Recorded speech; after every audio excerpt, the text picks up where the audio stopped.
Em seguida vamos ouvir a palavra de Deus para esta celebração. Convido assim o pastor Josué para subir. Pela sua vida agradecemos a Deus.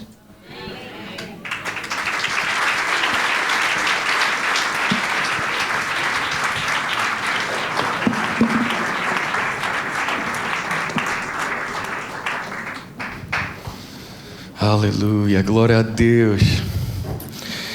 Eu estava há 2 anos a olhar para este instrumento em casa dos meus avós e a pensar, eu um dia vou-te tocar. E aprendi a tocá-lo há uma semana atrás. Mesmo. Não estou a brincar, aprendi mesmo. É a capacitação de Deus. Eu orei, eu disse, Senhor, eu tenho que tocar aquilo.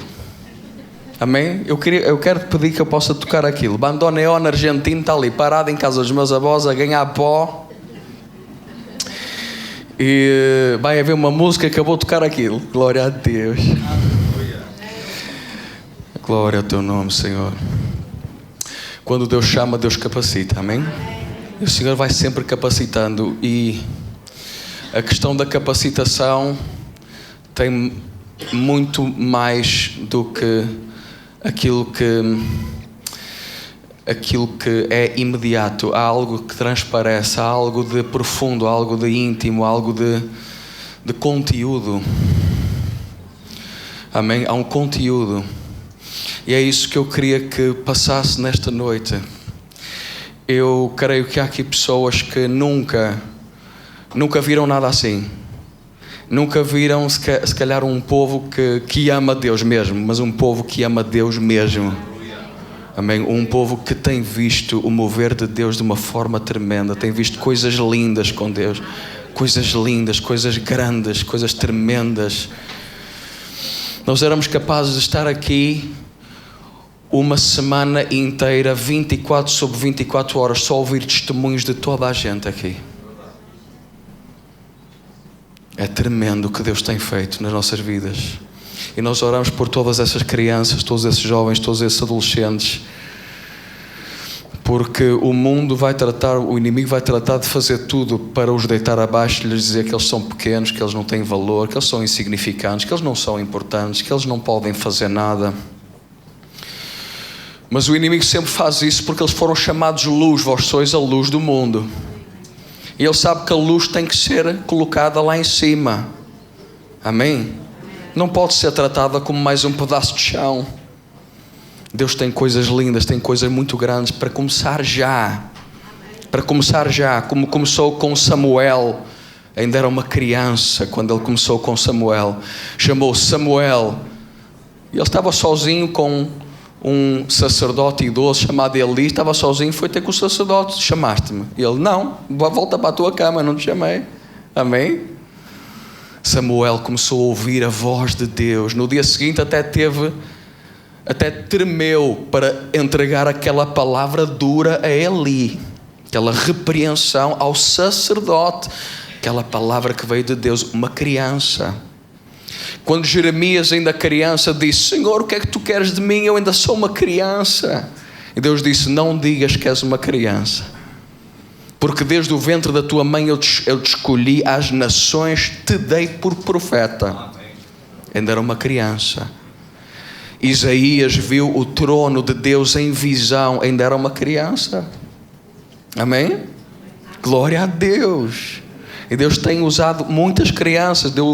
Deus ungiu uma criança que ninguém dava nada por ela, nada. E quando chegou o profeta Samuel àquela casa, ele disse, bom, chamem os vossos filhos, por favor.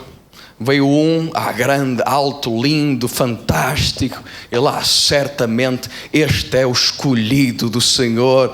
E o Espírito de Deus diz, não é esse. Não é este é o mais velho. Tens a certeza, Senhor? Não é o primogênito que vai ser o rei de Israel. Não é esse. Vira a página. Então, José, chama outro, chama o seguinte. Pelos vistos parece que não é este. Chama o teu segundo filho. E chamou 7. Chamou um após o outro. E depois Samuel disse, olha, tu não tens mais filhos? É que eu ouvi Deus, não tens mais nenhum filho? E ele disse, não, espera aí. Não pode ser. Não pode ser. Aquele menino que está ali a tomar conta dos cordeirinhos e das ovelhinhas, que está ali com as harpas a cantar para Deus o dia todo, é esse que vai reinar sobre Israel? Davi, uma criança. Uma criança. E Deus levanta quem Ele quer. Deus usou Pedro. Pedro era analfabeto. Ele mal sabia escrever e toda a gente concorda que o Evangelho de Marcos é o Evangelho de Pedro. Porque Marcos, que era discípulo de Pedro, Marcos foi apontando algumas coisas e compôs um livro das coisas que foi ouvindo do apóstolo Pedro. Mas o que é que nós ouvimos de Pedro no livro de Atos? Que diferença entre o Pedro que fugiu e negou a Jesus e abandonou tudo e voltou para a pesca. O que é que será que aconteceu a esse Pedro? Para nós o vermos com uma diferença tão grande de Atos 1 para Atos 2. Em Atos 2 ele está a pregar com toda a força, depois de ter estado com o Senhor várias vezes, ter visto Jesus ressuscitado várias vezes, e de Jesus o ter chamado, e o ter consolado, e o ter perdoado, e ter estado com ele várias vezes. E todos aqueles que tinham abandonado a fé, como Pedro, os discípulos de Emaús, eles estavam a ir embora, estavam a ir de férias mesmo. De repente vemos todos estes juntos, e vemos-los juntos com todos os outros que, quando as mulheres foram dizer, olha, nós vimos Jesus ressuscitado, as mulheres foram as primeiras a ver. Normalmente as mulheres são as primeiras a ver várias coisas. Amém? Nós não fomos criados para desnecessitar uns dos outros, amém? Nós fomos criados para nos complementarmos. Amém? Nós sabemos que em Cristo não há homem nem mulher, não há macho nem fêmea, não há distinção de pessoas. Mas nós temos algumas capacidades, as mulheres têm outras capacidades, é para trabalhar junto, amém? E quando as mulheres chegaram com a notícia, vimos Jesus ressuscitado, eu pergunto, algum deles creu? Não, pois não? O que é que diz a palavra de Deus? Quando Jesus se apresentou no meio deles, estando todas as portas fechadas, todos eles disseram, é um fantasma. Então algum deles acreditou na ressurreição? Acreditavam que era Jesus mesmo que estava ali, era o corpo dele que estava ali. Quantos descrentes é que havia ali? Todos, 100% descrentes. E de repente vemos 100% de descrentes. Vemos os que abandonaram a fé, largaram tudo, voltaram para a vida anterior que tinham. E de repente vemos também quem perseguia a fé, como Saulo de Tarso, que prendeu cristãos, que votou para que fossem mortos, fossem lançados nas prisões. Saulo de Tarso cai do cavalo. Quem perseguia, quem era incrédulo e quem tinha abandonado e até negado a Jesus. De repente vemos-los todos juntos, desde o analfabeto como Pedro, até o doutor, médico como Lucas. Vemos todos juntos, estão todos juntos, prontos para largar tudo, literalmente tudo, naquele momento em que vem um vento impetuoso naquela sala. E todos eles viram como línguas de fogo descendo sobre cada um deles. Amados, conhecem Atos 2, amém? Alguém aqui não sabe o que é que eu estou a falar? Projeta aí, Atos 2, glória a Deus. Glória a Deus.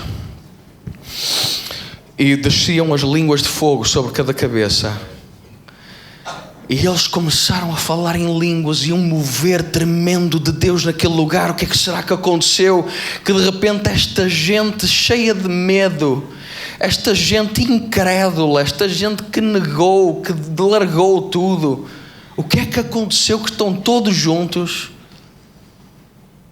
sem armas, vão largar literalmente tudo para ir pelos 4 cantos da terra, sabendo a perseguição que iriam sofrer. Porque Jesus avisou, Jesus disse, os profetas que vieram antes de vós foram mortos à espada. E a mim vão-me pôr na cruz. E os servos que são vocês não são maiores do que o vosso Senhor. todos vós ides participar das minhas coisas, daquilo que é meu. E nós olhamos para isto e nós vemos, por um lado, que coisa incrível, como é que eles foram mesmo pelo mundo fora e diante do desafio, ou negas Jesus e vives, ou então tiramos-te a vida. Nenhum deles hesitou, nenhum deles pestanejou. Todos eles deram a vida por Jesus. Hoje em dia continua a haver muita perseguição aos cristãos, e nós oramos pelos cristãos do mundo inteiro. Essa perseguição está a começar a existir na Europa também. Nós oramos por todos os cristãos em nome de Jesus. Mas o cristianismo é imparável.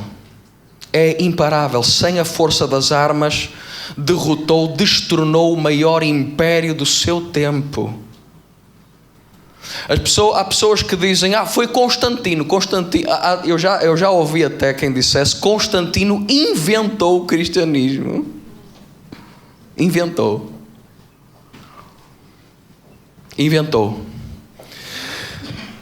Então teve que inventar. Se inventou o cristianismo, também inventou os cristãos, do primeiro, do segundo, do terceiro século, porque ele é do quarto século. Ele é de anos 313. Começa o Édito de Milão, que ele assinou juntamente com Licínio. Assinou, foi um rabisco, porque ele era analfabeto. Constantino era analfabeto. Foi um rabisco que ele pôs ali. Glória a Deus.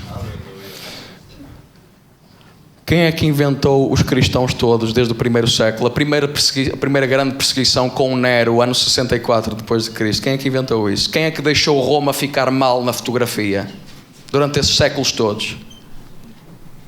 Quem é que se deu ao trabalho de encontrar todas as correspondências entre os livros judaicos e novos livros cristãos para encontrar um Messias que correspondesse a tudo? Um Messias não romano, um Messias judeu, um Salvador judeu do mundo. Um Salvador judeu do mundo. Evidentemente, Constantino não era cristão. Nós lemos no Édito de Milão, ano 313 depois de Cristo, ele juntamente com Licínio assinam, e aquilo que está lá escrito é: o cristianismo passa a ser religião igual em direito a todas as outras. Igual. E nós vemos consistência em Constantino até ao final da sua vida, porque ele só no final da sua vida é que se batizou em nome de Cristo com Eusébio. O Eusébio batizou-o, e logo a seguir o que é que ele foi fazer? Foi sacrificar a Júpiter. Portanto, batizou-se em nome de Cristo e logo a seguir foi sacrificar a um Deus romano, como é evidente, porque o cristianismo era só mais uma religião. Só mais uma, igual às outras. Igual às outras. Igual às outras. E o Deus cristão era só mais um Deus. Ele queria agradar a mais um Deus. Mas um dia chega Teodósio I, e no ano 380 depois de Cristo, Teodósio I decreta o que ficou conhecido como o Cunctus Populus. Todos, sob Roma, devem jurar fidelidade ao bispo cristão de Roma e de Antioquia, que é Jerusalém. Nesse dia morreu a religião tradicional romana. Ela não existe hoje, é uma mera memória. Foi enterrada, não existe mais, morreu. A religião tradicional romana morreu. Os templos romanos foram convertidos em igrejas. O imperador cedeu o seu próprio culto. O imperador era adorado como um Deus vivo. O imperador cedeu o seu próprio culto, deixou de ser adorado como um Deus vivo e deu a um Salvador judeu do mundo um trono acima do imperador. Como é que isto aconteceu? Só Deus. E Roma ficou para toda a história na fotografia como o império que mais perseguiu, que mais maltratou, que mais pecou. Roma fica mal na fotografia para acomodar um Salvador judeu do mundo. E todos os imperadores que decretaram todas estas estas perseguições, cujos escritos são conhecidos e estão datados daqueles séculos, no Rex Majesté dos vários imperadores romanos, aparece as perseguições aos cristãos, aparece sempre. Amém? Aparece sempre. Nos feitos do César aparece sempre. E então alguns desistem dessa ideia e dizem: não, mas Constantino é que formou o cristianismo. Ele é que moldou. Esse analfabeto moldou o cristianismo e escolheu o que havia de estar lá. Aquilo que as pessoas esquecem é que Constantino queria falar com um cristianismo. E como ele queria falar com um cristianismo, dialogar com um cristianismo, que não houvessem diferenças em lado nenhum, ele mandou chamar todos os bispos. E todos eles trouxeram as suas listas de livros que deviam entrar no Novo Testamento.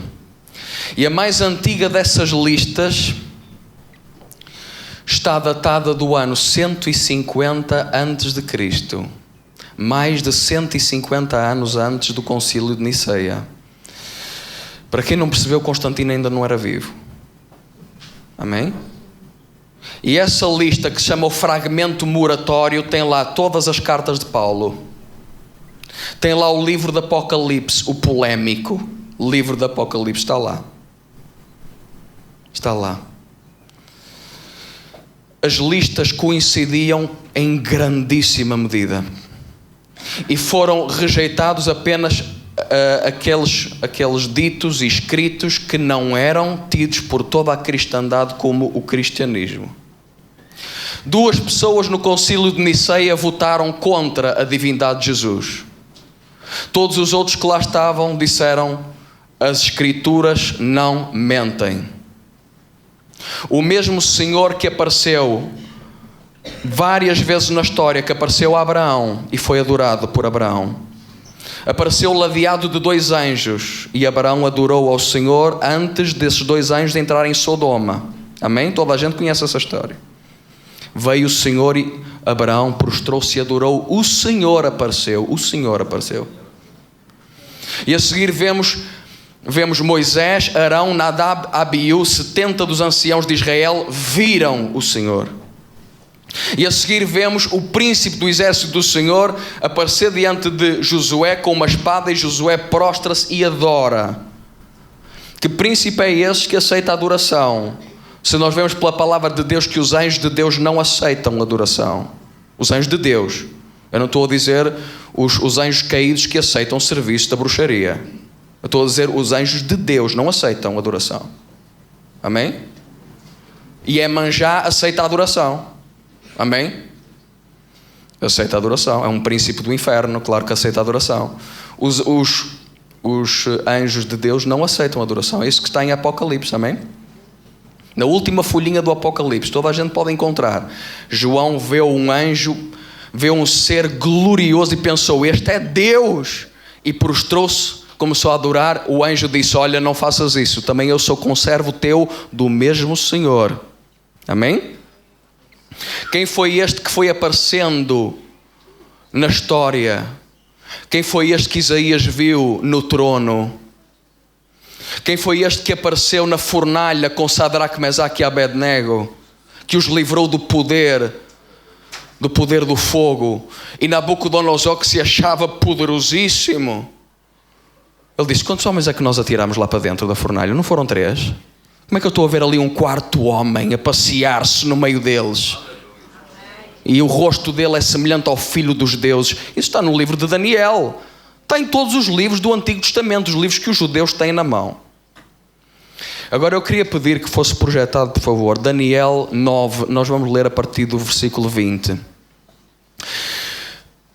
Vamos ler a partir do versículo 20. E a seguir nós vamos falar do facto de Jesus ser o Rei dos Reis, o Senhor dos Senhores. Glória a Deus. Amados, Daniel, juntamente com muitos dos príncipes de Israel, tinha sido levado cativo, porque Israel tinha sido conquistado pela Babilónia, e Nabucodonosor mandou que todos os príncipes fossem ser servos na Babilónia, ser escravos, como é evidente, não tinham direito a nada, mas para servir diretamente ao imperador. E os outros todos eram escravos, podiam ser vendidos. Mas o que é que acontece com Daniel? Daniel recebe uma visitação. Eu queria só explicar que o templo em Jerusalém tinha acabado de ser completamente arrasado. O templo esplêndido que Salomão tinha edificado, o grande templo, o primeiro templo, tinha sido completamente arrasado pelo exército da Babilónia. Jerusalém, a capital orgulhosa de um povo poderoso, o povo dos judeus, o povo de Israel, numa terra que muitos anos depois os romanos quiseram chamar de Palestina como grande ofensa aos judeus. Eu não sei se os amados sabem, mas aquela terra era disputada entre os israelitas, os judeus, e os filisteus. E os romanos não conseguiam dizer chamaram Palestina aos Falestine, que são os filisteus, Falestine, mas Falestine, os romanos dizem Falestine, não, dizem Palestine. E quando quiseram ofender os judeus, disseram: esta terra não se chama mais Judeia dos judeus, chama-se Palestina, terra dos filisteus, porque levaram a mal várias coisas que os judeus lhes fizeram, não é? Só um dado histórico, é só para às vezes há pessoas que olham para Israel e dizem: não, é dos palestinianos. Os palestinianos são da Jordânia, são da Arábia Saudita, são do Líbano, amém? Palestina não existe, nunca existiu na história. Existiu Israel, Judeia, Israel, sempre. Sabe quem foi Israel? Foi Jacó. Abraão, Isaac e Jacó. Deus mudou o nome de Jacó e disse: tu és Israel, tu és príncipe meu, amém? Vamos ler o que é que diz aqui. Daniel está a dizer: enquanto estava eu ainda falando e orando e confessando o meu pecado e o pecado do meu povo Israel, não é Palestina, não, glória a Deus, e lançando a minha súplica perante a face do Senhor meu Deus, pelo monte santo do meu Deus, que tinha sido arrasado, sim, enquanto estava eu ainda falando na oração, o homem, o varão Gabriel, que eu tinha já visto na minha visão ao princípio, veio voando rapidamente. Isto é o profeta Daniel, estamos a falar cerca de 600, 700 anos antes de Cristo. Veio voando rapidamente e tocou-me à hora da oblação ou do sacrifício da tarde. Vamos continuar a ler. Ele me instruiu, me ensinou e falou comigo dizendo: Daniel, vim agora para fazer-te sábio e entendido. Vim agora para te dar um determinado conhecimento acerca da revelação que tu recebeste. No princípio das tuas súplicas saiu a ordem de Deus, e eu vim para tu declarar, pois és muito amado. Considera, pois, a palavra e entende a visão. Vamos continuar a ler. E agora ele começa a dar prazos e diz: 70 semanas estão decretadas sobre o teu povo e sobre a tua santa cidade, que tinha sido arrasada, para fazer cessar a transgressão. Falta ainda um prazo, um pequenino prazo, para que acabe um determinado juízo sobre a nação. Juízo de Deus. Sim, sabe, amados, porque quando as pessoas expulsam Deus, Ele acaba por sair. E os judeus tanto expulsaram Deus, que Ele se retirou. E quando Deus se retira, esse espaço é imediatamente ocupado por um outro discurso, um discurso que é completamente contrário a Deus. E Deus, que quer proteger, acontece o que aconteceu ao povo de Israel na travessia do deserto. A palavra de Deus diz: já 10 vezes me afrontastes. E quando eles pecaram de tal maneira contra Deus, Deus disse que retirou a sua mão sobre eles. E o que é que começou a acontecer? As serpentes no deserto, que sempre lá tinham estado, começaram a picá-los e a matá-los aos milhares. Morreram milhares de homens. Arão teve que ir com o incensário, teve que se pôr entre os mortos e os vivos, teve que dizer: Senhor, se tiver que morrer mais alguém, morro eu. eu estou aqui entre os mortos e os vivos. Amém? As serpentes, as pragas, tudo o que acontecia porque Deus se afastava e eles estavam sistematicamente a expulsar Deus, a rejeitar Deus. Sai, vai-te embora, vai lá com o teu reino, vai com a tua vontade para onde tu quiseres. Não é o que muita gente diz? Expulsam Deus e Deus afasta-se. Foi o que aconteceu aqui. Deus afastou-se. Era preciso expiar a iniquidade, trazer justiça eterna, por fim selar a visão e a profecia, e para ungir o lugar santíssimo. Qual é o lugar santíssimo? O templo. O templo que tinha sido completamente arrasado. Então o anjo diz assim, sabe e entende, desde a saída da ordem para restaurar e edificar Jerusalém até ao ungido. Quem é o ungido? É o Mashiach, é o Messias, é o Christos em grego, o prometido de Deus. Amém? Então estamos aqui a falar de prazos para que chegue. Ainda não tinha vindo o Messias. Amém? Daniel está a profetizar 600, 700 anos antes de Jesus acerca do Messias que viria. Como é que ele era? Quando é que ele vinha? Aqui diz quando é que ele vinha. Agora prepare-se. Glória a Deus. Desde a ordem para restaurar e edificar Jerusalém até ao ungido, o príncipe haverá 7 semanas e 62 semanas, com praças e tranqueiras se reedificará, mas em tempos angustiosos. Ok? E depois de 62 semanas será cortado o ungido. Vai ser tirado o Senhor? O Messias vai ser tirado? E nada lhe subsistirá. Vai ser tirado e vai continuar vitorioso? Como é que é isso?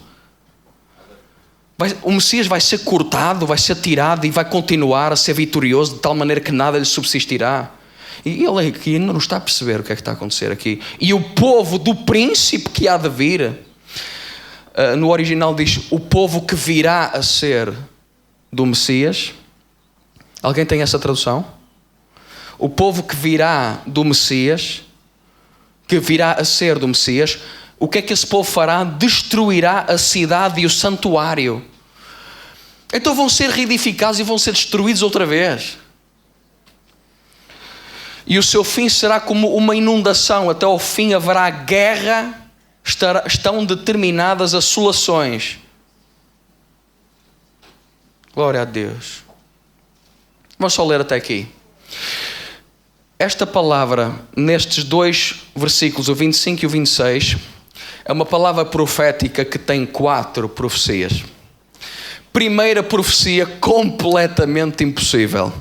Jerusalém e o templo vão ser reedificados. Vão? Com que intenção é que o imperador do império vai permitir que uma capital de um povo conquistado volte a ser reedificado? Com que intenção é que ele vai permitir isso? Isso vai acontecer? E não é que aconteceu mesmo? Aconteceu mesmo. Esdras e Neemias falam acerca da reedificação do templo, a reedificação de Israel, de Jerusalém, a capital. Falam acerca disso, permitida pelo rei persa, que entretanto a Pérsia tinha conquistado a Babilónia. Segunda parte da profecia impossível. O Messias vem mesmo. Amados, quando nós lemos para trás nos vários livros aquilo que é dito acerca do Messias, é manifestamente impossível um homem fazer aquelas coisas. E não houve ninguém que conseguisse fazer, só Cristo.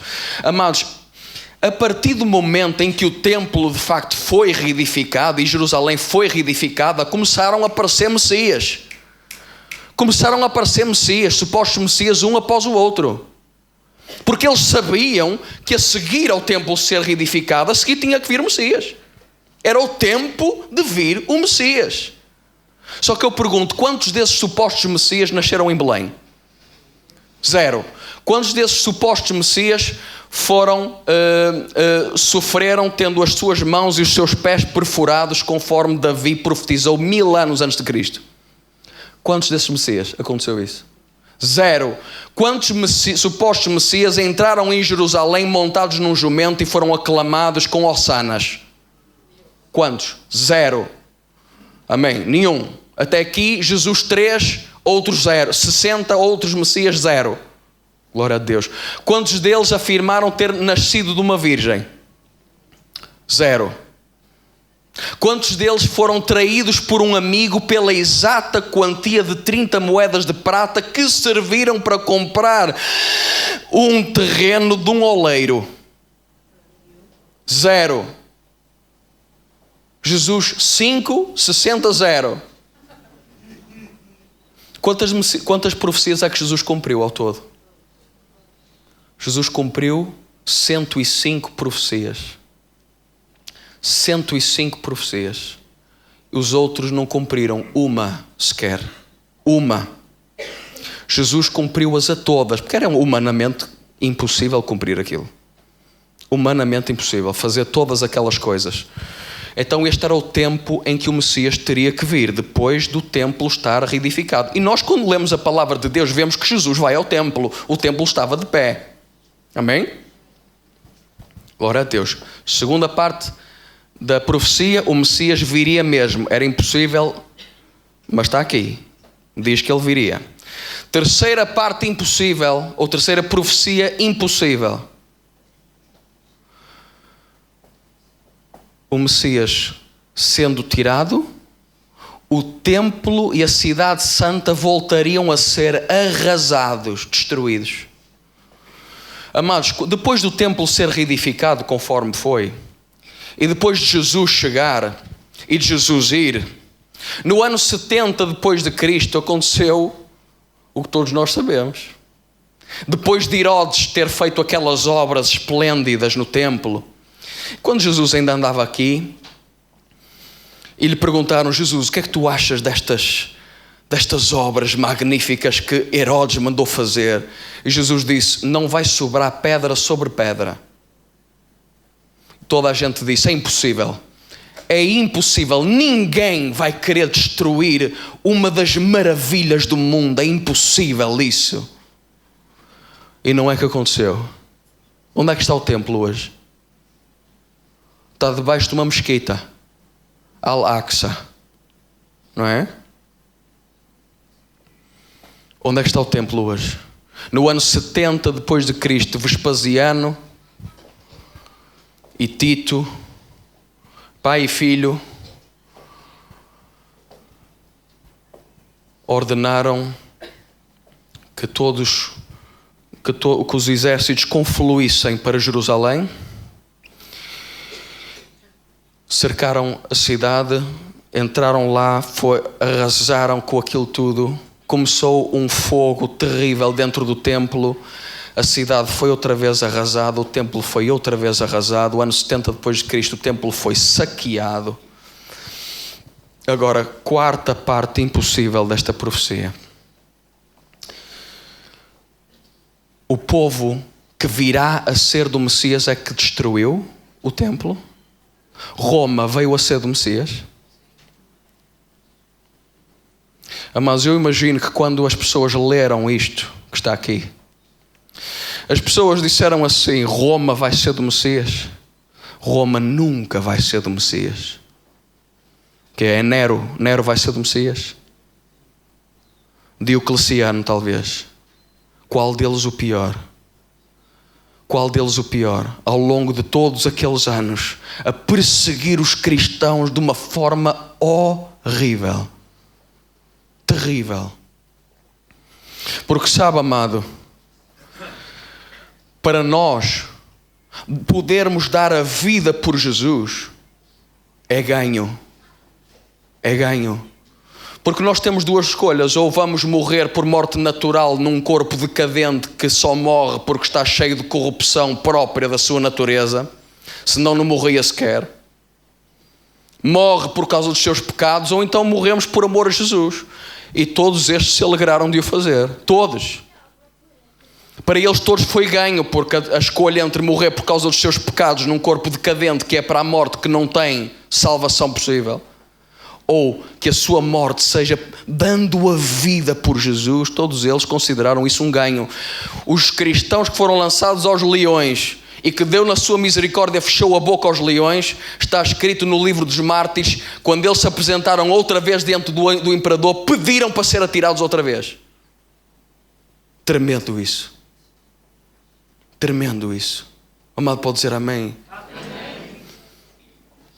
E muitas vezes eu dizia, Senhor, mas os cristãos são perseguidos desta maneira, há gente a matá-los daquela maneira.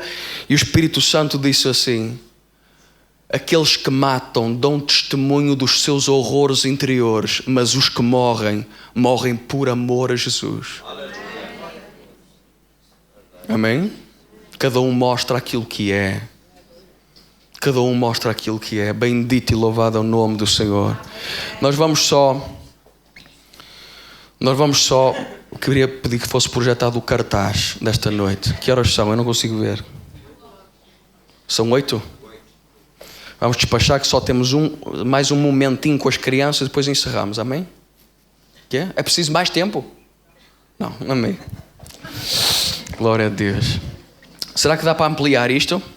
No cartaz deste ano, eu coloquei aqui estas 3 figuras. Esta é uma representação da visão de Dom Afonso Henriques antes da Batalha de Ourique. Este aqui é o brasão de Portugal. Aquele é um cavaleiro da cruz.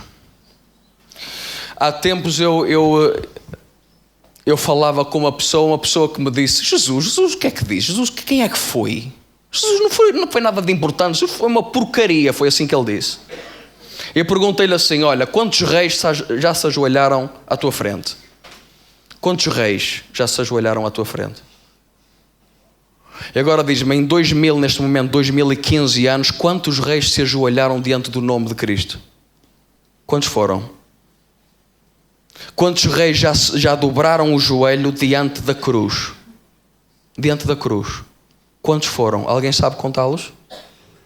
Centenas? Foram centenas neste momento? Há algum outro rei que tenha tido tantos reis diante de si de joelhos?